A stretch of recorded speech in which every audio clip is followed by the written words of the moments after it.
Welcome to Rose 13185 or Rose Barbell, my YouTube channel. So guys, scammers are now using anonymous posted in Facebook groups. Be vigilant who you chatting online. Kasi inaantay nila guys yung mga babaeng tulad ko noon na tanga dahil wala akong alam.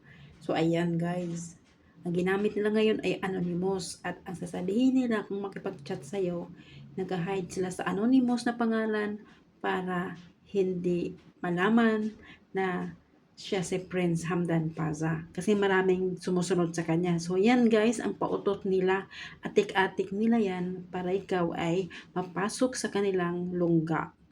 So, alam ko ang mga tactics ng mga demonyong ito. Ginamit nila ng tudo-tudo ang image ng prinsipe ng Dubai para naman makabingwit sila ng easy money sa mga babaeng tanga na kahit alam nilang scammer, nagtatanga-tangahan pa rin. Pero sa totoo lang noon ako, hindi ko talaga alam na itong si Prince Hamdan Paza pala ay prinsipe ng Dubai. Ako naman, nirerespeto ko lang. Pero yun nga, kaya nga ako nabibiktima dahil sa matinding respeto at takot dahil nga napaka-impluensyang tao. Pero ang kausap ko pala or ang kachat ko pala ay dambuhalang scammer ng Nigeria at Pakistan. So, nag-share ako ng experience ko noong 2024, month of March, dahil doon ko nalaman ang buong katotohanan. Dahil may nag-comment din sa akin na yun ang nagsabi na biktima din siya ng scam for 3 years at pinaamin niya yung kachat niya at ang sinabi na hinahire sila para mang-scam ng babae online at kanya-kanya silang binibigyan ng mga cellphone. So, kung ikaw naman kung hindi naniwala sa akin, sa mga share ko, hindi ko na problema yan dahil pira mo naman kung sakaling madadala ka.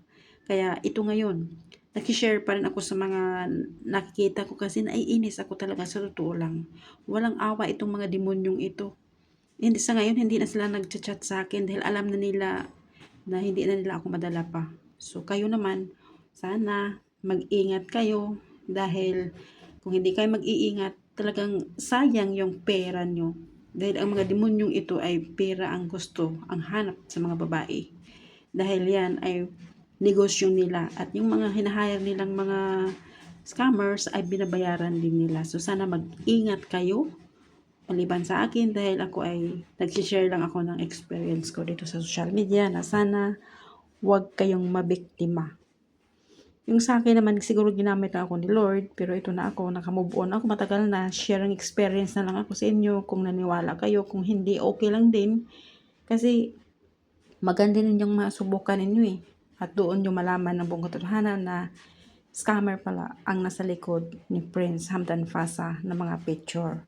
Hindi pala totoo yan, sa totoo lang guys, uh, yung mga blurred na mga picture na Prince Hamdan Paza. Tingnan mo, Nigeria yan, no?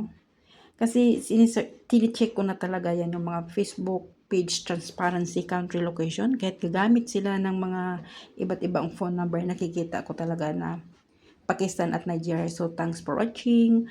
Don't forget to like and subscribe. Rose Barbell.